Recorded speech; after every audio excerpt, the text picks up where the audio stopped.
hello నమస్తే నేను మీ బాసాని మమత తెలంగాణ పటాస్ ముచ్చట్లకి స్వాగతం సుస్వాగతం అన్న కేటీఆర్ కు చెల్లె కవితక్కకు గట్టి షాక్ ఇచ్చిందట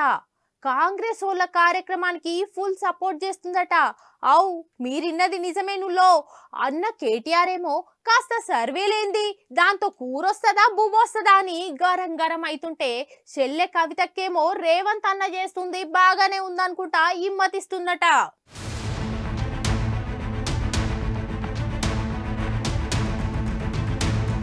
మాజీ సీఎం కేసీఆర్ కూతురు ఎమ్మెల్సీ కల్వకుంట్ల కవిత రాష్ట్ర రాజకీయాల్లో మరోసారి సంచలనం సృష్టిస్తుంది లిక్కర్ స్కామ్ కేసులో జైలుకు వెళ్లి వచ్చిన తర్వాత జనాల్లో కనిపించని కవిత ఇప్పుడు మరోసారి హాట్ టాపిక్ అయింది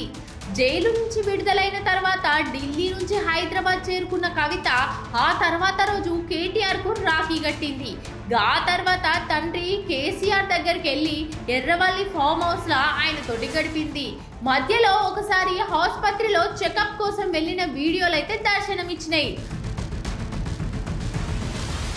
అంతే ఇక అక్కడి నుంచి మళ్ళీ బయటకే రాలేదు కవిత రాష్ట్రంలో రాజకీయంగా ఏ కార్యక్రమం జరిగినా ఆమె బయటకే రాదు హైడ్రా పేరుపై ప్రతిపక్షాలు రోడ్కెక్కినా ఫోన్ ట్యాపింగ్ కాళేశ్వరం సహా పలు అవినీతి ఆరోపణలల్ల కేటీఆర్ హరీష్ రావుపై కేసు నమోదైనా కవిత నుంచి ఏ మాత్రం చిన్న రెస్పాన్స్ కూడా రావట్లేదు కేటీఆర్ బావబొమ్మర్ది ఫామ్ హౌస్ లా డ్రగ్స్ పార్టీ అంటూ పెద్ద ఇష్యూ జరిగినా స్పందించలేదు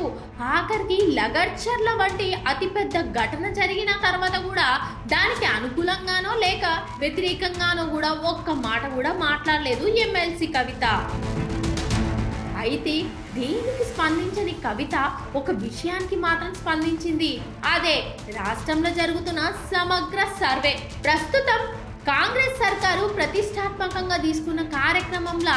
సమగ్ర సర్వే కూడా ఒకటి ప్రతి ఇంటికి వెళ్ళి అన్ని వివరాలను సేకరిస్తుంది దీనివల్ల బీసీ రిజర్వేషన్లు కూడా ఖరారు చేయాలని భావిస్తోంది రేవంత్ సర్కారు కానీ అటు బీఆర్ఎస్ నుంచి దీనిపై తీవ్ర విమర్శలు అయితే వ్యక్తమవుతున్నాయి ఇంటింటి సర్వే పేరుతోటి అవసరం లేని వివరాలు కూడా సేకరిస్తున్నారని మండిపడుతుంది ఆస్తుల వివరాలు సేకరించి పథకాలు ఆపేస్తారనే ప్రచారణ కూడా ముమ్మరంగా జరుగుతుంది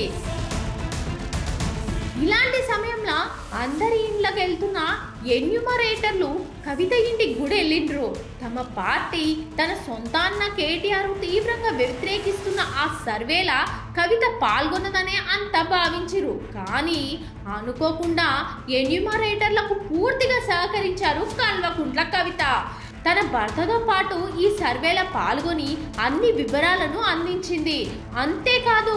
ఎన్యూమరేటర్లతో కాకుండా ఆ ఫామ్లను ఆమె స్వయంగా పూర్తి చేసింది ఈ ఫోటోలు ఇప్పుడు సోషల్ మీడియాలో వైరల్గా మారినాయి కవిత ఫామ్లు నింపుతున్న వీడియోలు అంతటా చక్కర్లు కొడుతున్నాయి దీనిపై కాంగ్రెస్ నేతలు కూడా స్పందించారు అన్న ఆగమాగం చేస్తున్న చెల్లి కాంగ్రెస్ కి సపోర్ట్ గా నిలుస్తుంది అనుకుంటా కామెంట్లు చేస్తున్నారు తమ ఉనికి కోసం బీఆర్ఎస్ నేతలు ఈ సర్వేను నిందించారని రేవంత్ లక్ష్యాన్ని దెప్పిపొడిచారని కానీ ఎమ్మెల్సీ కవిత మాత్రం స్వయంగా సర్వే పత్రాలు నింపి కాంగ్రెస్ కు అండగా నిలిచారని వ్యాఖ్యానిస్తున్నారు కవితను చూసి బీఆర్ఎస్ నేతలు బుద్ధి తెచ్చుకోవాలనుకుంటా హితవు పలుకుతుర్రు ప్రభుత్వం చేస్తుంది మంచి పనే కాబట్టి కవిత సపోర్ట్గా నిలిచిందని కొనియాడుతుండ్రు ఇప్పటికైనా కేటీఆర్ హరీష్ రావు సహా ప్రతి ఒక్కరూ సర్వేలో పాల్గొనాలని కాంగ్రెస్ నాయకులు పిలుపునిస్తుర్రు మరి నిజంగానే కవిత కాంగ్రెస్ కి సపోర్ట్గా నిలుస్తుందా లేకపోతే నార్మల్ గానే సర్వేలో పాల్గొందా అన్నది తెలియాలంటే కొన్ని రోజులు మనం గిట్లా వేచి చూడాలి అసలైన తొలి వెలుగు ఫాలో వాట్సాప్ @తొలి వెలుగు official